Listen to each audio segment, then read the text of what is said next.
Our next speaker, I had the pleasure of meeting a couple of years ago at one of her conferences. So it's my great pleasure to introduce you to Aduke, who is just an inspiration in everything she does too. So without further ado, Aduke, handing over to you to introduce us to your wonderful world. Hello everyone, and thank you so much for having me. Can I just confirm that you can hear me okay? Yes. Lovely, okay. Well done, Elliot, and thank you so much for organizing this. I was joking with a couple of my friends via Zoom last week that the only thing kind of keeping me sane, beyond my family, of course, these inspiring events and Netflix. So please keep them coming. You're really, really helping. And I think it's just great to have that opportunity to share ideas with people. So Elliot wanted me to talk to you today about diversity and inclusion. And in terms of my background, I started my career as a lawyer, as a barrister, and then I went into project management, and now I'm doing a little work around management consulting, especially in relation to people, organizational development, and diversity and inclusion. And also I'm the founder of the Sister Network, which is a global enterprise helping women to access, widening access to leadership and personal development for women. So creating a different pathway for women to access this kind of skills. So I had a couple of thoughts around how we could talk about inclusion today and why that matters. Obviously, we can see that inclusion is something that is being discussed, at a global scale. And one of my favorite quotes is by Jack Welch, that if the pace of change outside is faster or greater than the pace of change inside, then the end is near. So no matter how complex an idea is, no matter how difficult a topic is, the role of leaders, and when I say leaders, I don't mean job titles or organizational hierarchies, but in terms of just having influence and having the ability to make change happen, is really to have those conversations courageously and to find sort of a middle ground where everybody can progress and have that psychological safety to share their experiences, but more crucially to learn from what that moment is trying to teach them. So I'm going to share with you over the next about 18 minutes some ideas around inclusion that can help you to show up better as an inclusive leader in your organization, in your team, and even just individually. If you've got any questions, type it into the box, because sometimes you might forget, and I'll try to pick as many as I can as I go along. Is it okay to share my screen? Yeah. Lovely. Okay, so I'll go straight into it.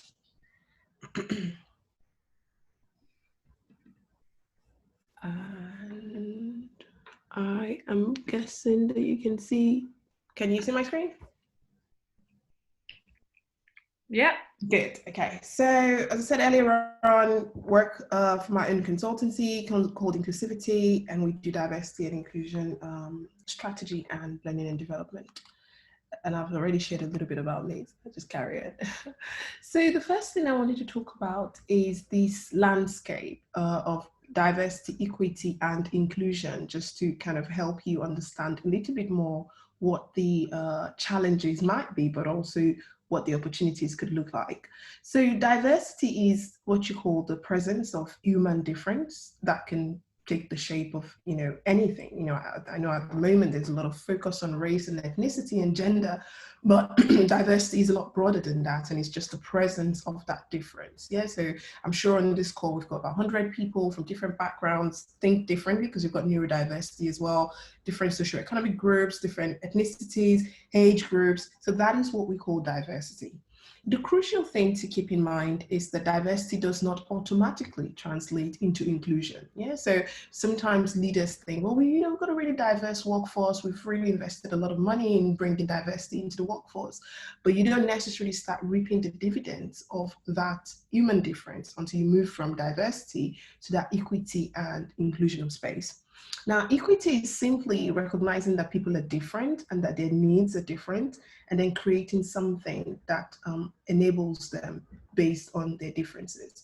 So when people say things like, oh, I treat people the same, that's not necessarily a bad thing, but it's not necessarily very productive as well. Because think about it as, okay, well, I always use an analogy. If you're trying to get everybody in your organization to see above a fence, for example, and then you buy a riser or a ladder and you say, well, here is a ladder, everybody can sort themselves out. Look, we're very inclusive, we created the opportunity for everybody to use this. But actually, once people start getting on it, you realize because people have different heights, not everybody can still see. So equity is understanding the requirements that people are different. You know, if you think about even, I suppose another really good example is when you're thinking about different physical abilities where you might have a big door and that might signal inclusion. However, not everybody can climb the staircase. So you have to create a, side ramp for people using wheelchairs. So that's sort of the concept of equity, understanding and accepting that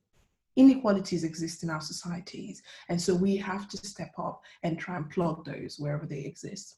And then the final, concept is that inclusion, and this is where, diversity reaches its maturity, where you're actively engaging and using those diverse resources. So I want you to think about three things that really matter in that inclusion landscape as valuing, leveraging, and welcoming people. Yeah.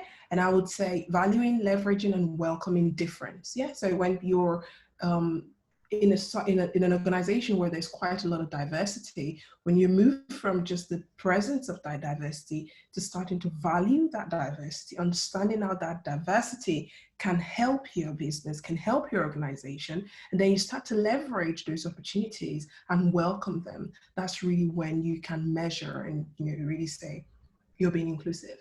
The tricky thing about inclusion as well is that it's not necessarily self-defined. You can't really define it for yourself and say, well, I'm inclusive. It's often people who sit outside the boundaries of the common group who can then really kind of almost define inclusion by the feeling that they experience. Yeah, so it's a very tricky concept, and it's not necessarily straightforward. There is a lot of data out there, and I'm sure you've seen some, about the value of diversity.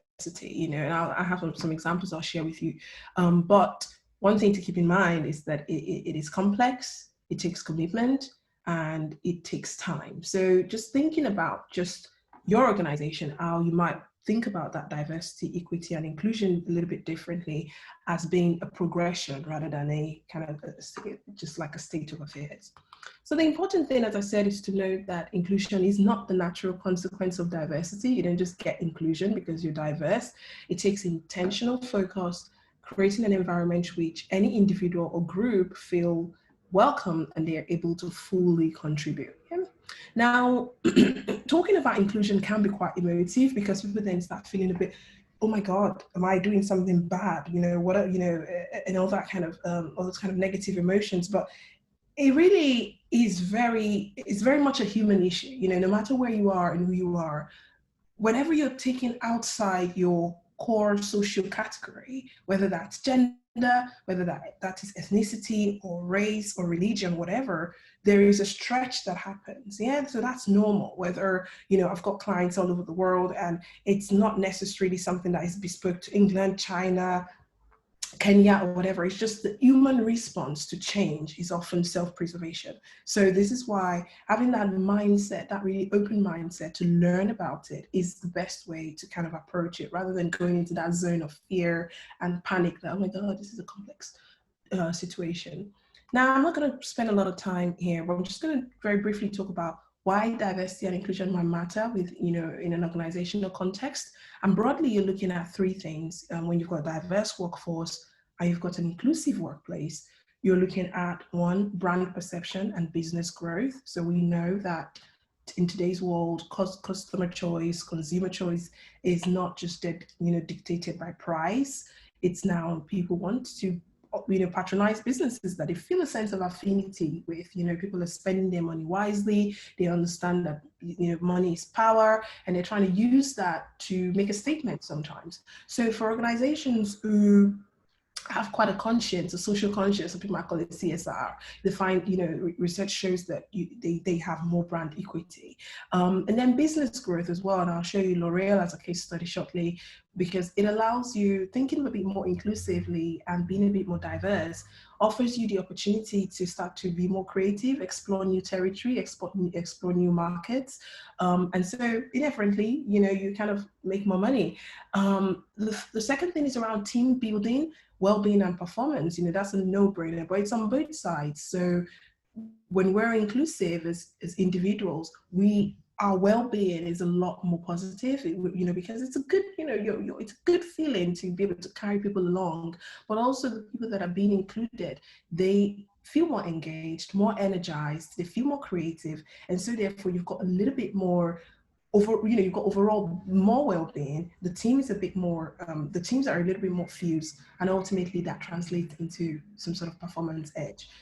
And then you've got the future workforce development, which is perhaps what one of the key drivers for a lot of organizations is to secure the pipeline of their future workforce, because the world is changing, it's becoming a little bit more globalized, and even with COVID-19 and technology, there is so much that can be done in that recruitment space to start to access talent from all over the world quite quickly. But we also know that millennials and some of the younger generation have completely different drivers, and so the things that they're looking at, the things that they find attractive, their sort of incentives for work is slightly different. So a lot of organizations are starting to, and I always say this: if diversity doesn't look like a problem for your organization today, think about 10 years time, think about 15 years time. Does that still, if you've got the pipeline, are you reaching new customers? Because now you might feel a bit insulated and it feels okay. But you find that as the world changes and as we go further into the future, this presence of human difference deepens. So I was going to just give you a quick example of, a case study that I really like using L'Oreal. So they, launched, they commissioned the research a couple of years ago to start to explore, just new markets, and they realized there was a massive gap that they hadn't even clocked, which was, makeup, especially foundation for women of color. And wow, well, what a massive kind of industry, what a massive gap in the industry.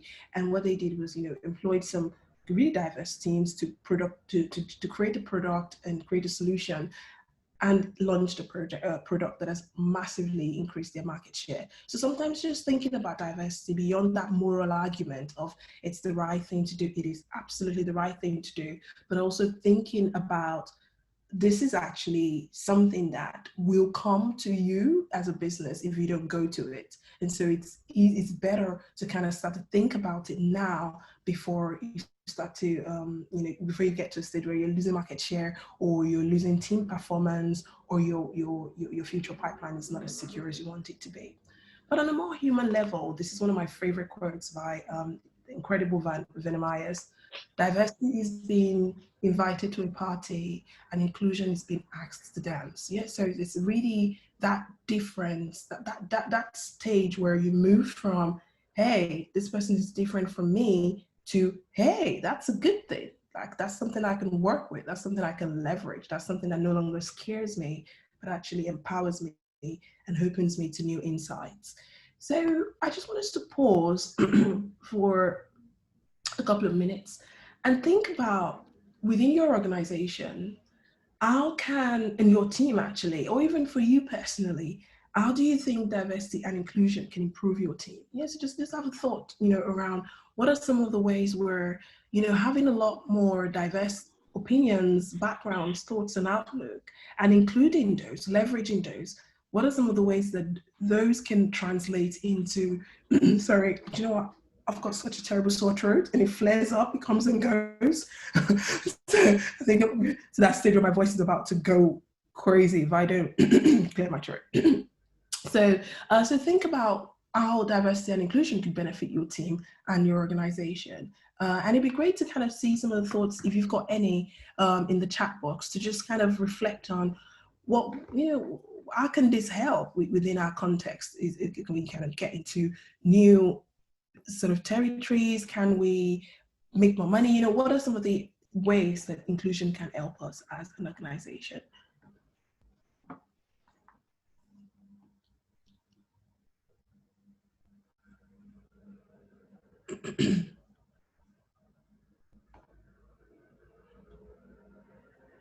As I said, once you're kind of just reflecting that, you don't have to obviously, because it's not something you can just create, come up with in 2 minutes, but do kind of think about that as you go on, kind of about your business around what are some of the ways that we can turn diversity into advantage within our teams. And if you want to share that, as I said, please feel free to drop that in the chat box.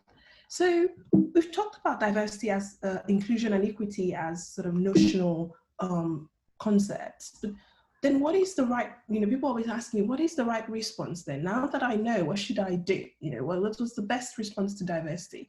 Now, I say leadership response, but as I said, this is not about job titles or where you sit in an organization. It's really about thinking about leadership as influence. And I'm just going to have a look at some of the things that are coming through. Yep.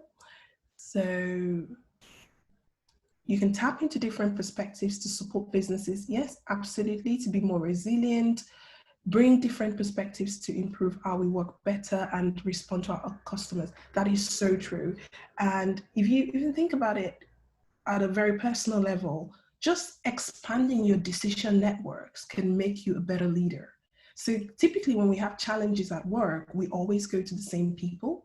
Those are our comfort bubbles and what we call the usual suspects. But sometimes actually identifying people within your team, your local teams, that you've never really had a meaningful, innovative, and creative exchange with, and actually trying to facilitate that can completely open you to very new concepts, very new ideas quite quickly. So it's something that, even at an organization level is great, but at an individual level, just think about, just widening that decision-making network. So I was talking about the leadership response to diversity and inclusion. And I've got one for me.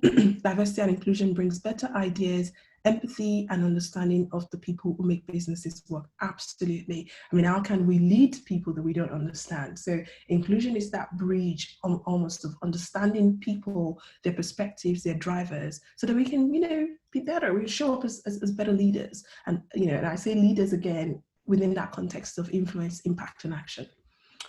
So moving on, I love this quote by Warren Bennis.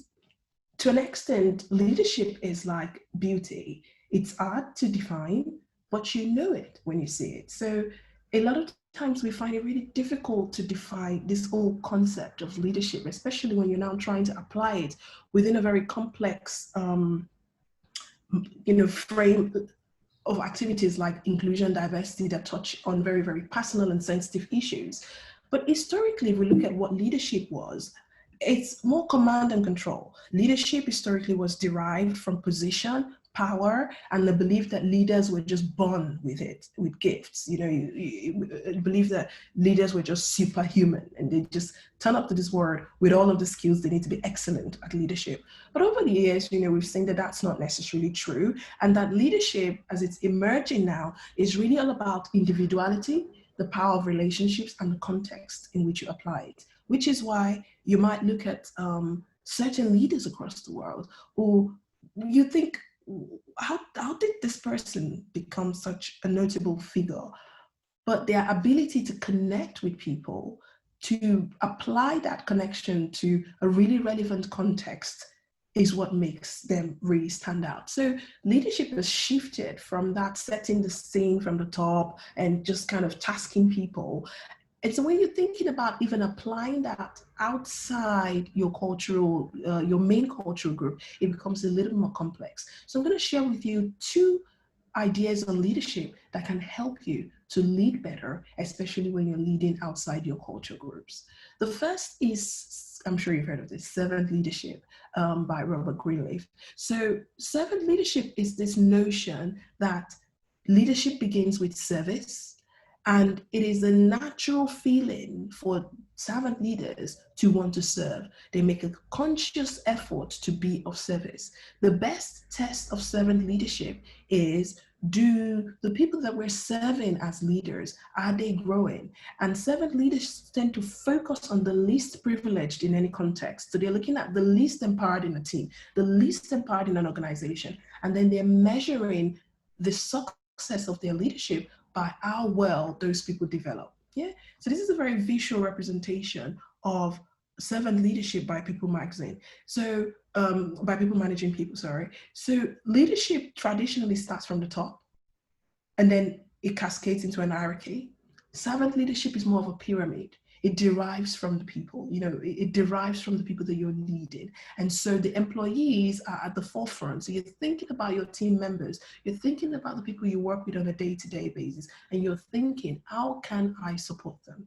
So when you apply this kind of thinking, it lends itself a little bit more easily to leading outside your culture groups. Because if you find that in your team or in your organization, there are people that are slightly disenfranchised, because you're applying servant leadership principles, you'll be drawn to them anyways. That'll be kind of where you go first. So the servant leader is looking for the quietest voice in the room, and they're looking to amplify it.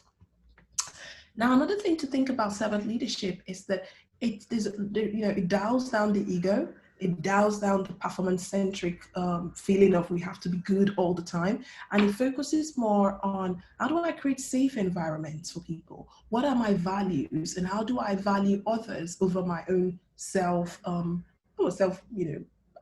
amplification or self-glorification? So the servant leadership is constantly thinking about people. And I don't think there is any greater way to explain servant leadership than by this quote by Robert Ingersoll: "We rise by lifting others." So servant leadership measures success through the upliftment of other people, through the encouragement of other people. Now, we live in a world today where everything is so polarized, so fast-paced. You've got to, perform, demand, that it's very difficult sometimes for leaders to reconnect with their heart, with their core. But this is where constantly thinking about our values, what drives us, and making sure that we apply those even when we're in stretch situations where we're working outside our dominant groups, is a really great way to preserve servant leadership. So think servant leadership when you're thinking about diversity. How can I help people who that help would make the most difference for? Yeah. But then in correlation with servant leadership is courageous leadership. So that's the second idea I want you to consider. Now, courageous leadership kind of started as a response to, global organizations that were very concerned about injustices in the world, like hunger, child trafficking, and all of that. But then there was a recognition that beyond being concerned, you have to do something, because we can be concerned for centuries on end and change doesn't happen. So servant leadership is very empathy driven, very much about the heart, but it also has to pull into courageous leadership for you to start to make a difference.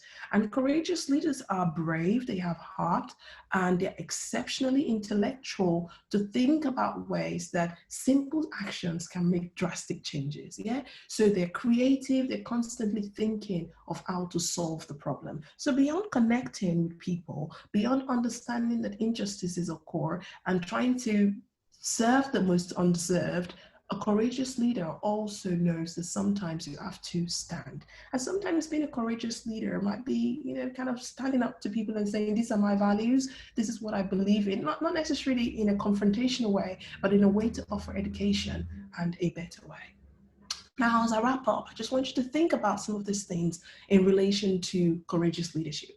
Courageous leadership is one, recognizing that inequities and discriminations exist, that society and social hierarchies can be, kind of really skewed towards certain concepts.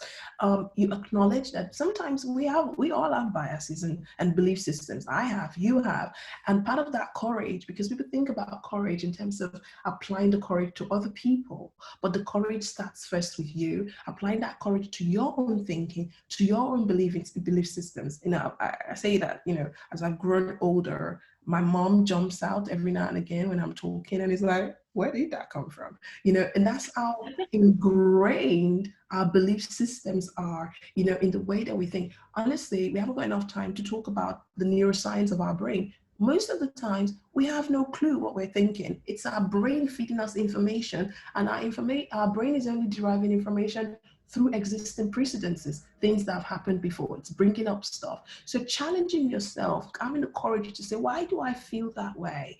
What is the evidence that is supporting my thought process right now? And if you can't find that evidence, being okay with the idea that it might just be bias. Listening to the voices of people most affected. Yeah, not going into that, I don't want to talk about this is so complex.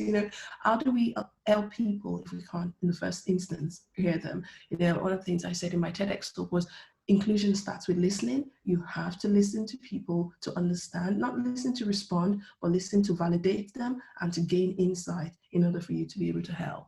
And helping others gain consciousness, educating other people. There is a better way to approach things. Did you know that inclusion doesn't take away, it adds to.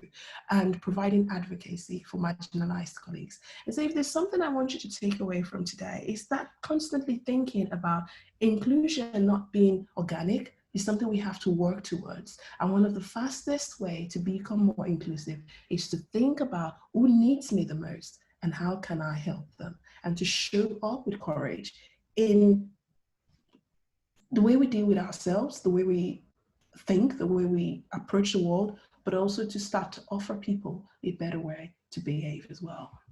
Now, I'll close by saying, applying value-based, servant and courageous leadership outside your cultural boundaries is a great way to promote inclusion and workplace justice. Yeah, because when we're inside our cultural boundaries, it's easy to remember all our values, but when we're outside it, sometimes it is a bit of a stretch.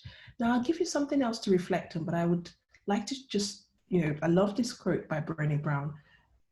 And I had the absolute pleasure of sharing a stage with her recently. And what she did was mind-blowing. She had been invited to speak at this event, and there was just so much going on. A lot of people paid to see Brené Brown and showed up. And she came and she talked about a subject that maybe people weren't expecting her to talk about, but something that she felt really strongly about, that was very personal to her. And, one of the things that she said that really struck me is, you can choose courage, or you can choose comfort, but you cannot have both. And so sometimes as leaders, part of that creating a better world, part of that creating a legacy for the next generation is to be courageous and to serve other people. Now, I want you to reflect on this as I close. How can you show up more in your teams, in your organizations, with more courage and to be of service? What are your values? How can you show up with your values? When I ask people what are your values, they say things like, I'm trustworthy, I'm reliable, I'm tolerant. Great. How can you do more of that outside your culture groups? And how can you use that as a way to promote more inclusion and belonging within your organization? I think that that's it. And I'll just pause, and if anybody has any questions, I'll be more than happy to take them.